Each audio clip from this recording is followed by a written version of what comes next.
এপিসোডের শুরুতেই দেখা যায় বিয়ের মণ্ডপে কিংশুক লাহিড়ী বেশ অ্যারোগেন্টলি সুধাকে বলছে, ফাইনালি বিয়েটা হচ্ছেই, আপনি শত চেষ্টা করেও এটা প্রিভেন্ট করতে পারবেন না, সো এবার মালাবদলটা সেরে ফেলুন। সুধা তেজের সাথে কাটানো ইমোশনাল মোমেন্টসগুলো মনে করে কাঁদছিল, কিন্তু কোনো অপশন না পেয়ে সে মালাবদল করে নেয়। এদিকে ছদ্মবেশী ঠাকুরমশাই অর্থাৎ বিচ্ছু তার পার্টনার চুমকিকে ইশারায় ওপরে যেতে বলে। চুমকি সিঁড়ি দিয়ে ওপরে ওঠার সময় আশুতোষবাবু তাকে সাসপেক্ট করে পিছু নেন।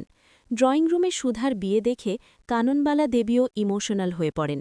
তরিতা তাকে কনফ্রান্ট করে বলে, ঠাম্মি, তুমি কাঁদছ কেন?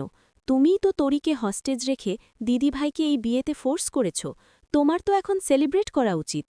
কাননবালা দেবী আত্মপক্ষ সমর্থনে বলেন যে সম্পত্তির জন্য নয়, বরং পরিস্থিতির চাপে পড়ে তিনি এই ডিসিশন নিয়েছেন। তিনি সুধাকে নিজের মেয়ের মতো ভালোবাসলেও এখন আর এই বিয়ে ক্যান্সেল করার কোনো রাস্তা তার হাতে নেই। অন্যদিকে চুমকি যখন ওপরে একটা ঘরে ঢুকে কিছু খোঁজার ট্রাই করছিল, আশুতোষবাবু তাকে ক্যাচ করে ফেলেন। তিনি জিজ্ঞেস করেন, আপনি এখানে কেন? ওয়াশরুম তো অন্যদিকে। চুমকে বেশ নার্ভাস হয়ে আমতা আমতা করতে থাকে, কিন্তু আশুতোষবাবুর ফোনে একটা আর্জেন্ট কল আসায় সেই সুযোগে সে ওখান থেকে এসকেপ করে যায়। আশুতোষবাবু এবার শিওর হন যে এই ঠাকুরমশাইরা আসলে ফ্রডস। বিয়ের অনুষ্ঠানে সিঁদুরদানের ক্লাইম্যাক্স মুহূর্তে বিচ্ছুর হাত কাঁপছিল। সুধা তখন তেজের কথা ভেবে একদম ডেভাস্টেটেড। কিংশুক যখন সুধার স্মৃতিতে সিঁদুর দিতে যাবে, ঠিক তখনই হঠাৎ পাওয়ার কাট হয়ে চারদিক অন্ধকার হয়ে যায়। সেই সুযোগে বিচ্ছু কিংশুক লাহিড়ীকে শ্যুট করে ওখান থেকে পালিয়ে যায়। গুলিবিদ্ধ কিংশুককে নিয়ে সবাই হসপিটালে যাওয়ার জন্য এমার্জেন্সি এক্সিটের দিকে ছোটে, কিন্তু সুধা দমে না গিয়ে বিচ্ছুকে ধরার জন্য পিছু নেয়। সুধা বিচ্ছুকে ধরে ফেলে এবং চেঁচিয়ে জিজ্ঞেস করে, তুমি কে? কেন মিস্টার লাহিড়ীকে অ্যাটাক করলে? বিচ্ছু উল্টো সুধাকে অ্যাকিউজ করে বলে, আপনি কেন ওই ভিলেনের সাথে বিয়েতে বসলেন? নিজের স্বামীর কথা একবারও ভাবলেন না? বিচ্ছুর কথা শুনে সুধা বেশ কনফিউজড হয়ে যায়। তার মনে হয় এই চোখগুলো খুব চেনা।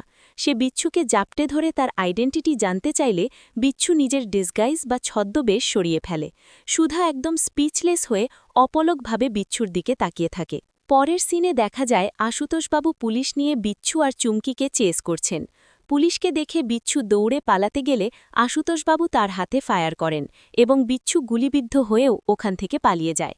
সুধা তখন পাগলের মতো তেজ তেজ বলে চিৎকার করতে থাকে। ঝিনুক তাকে শান্ত করার চেষ্টা করলে সুধা বলে, আমি তেজকে দেখেছি, সে আমাকে অন্য কারো হতে দেবে না বলেই ফিরে এসেছে। আশুতোষবাবু রেগে গিয়ে বলেন, ওরা ডেঞ্জারাস ক্রিমিনালস, আপনার জন্যই ওদের ধরতে পারলাম না। শেষ পর্যন্ত সুধা চিৎকার করতে করতে আনকনশিয়াস হয়ে মাটিতে পড়ে যায়।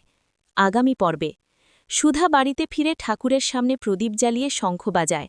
কাননবালা দেবী তাকে বাড়ি থেকে বের হতে বাধা দিলে সুধা বোল্ডলি ঘোষণা করে, কেউ যদি আমাকে আটকায় তবে আমি এই প্রদীপের আগুনে নিজেকে শেষ করে দেব। সুধা জ্বলন্ত প্রদীপের ওপর হাত রেখে নিজের ডিটারমিনেশন বুঝিয়ে দেয়।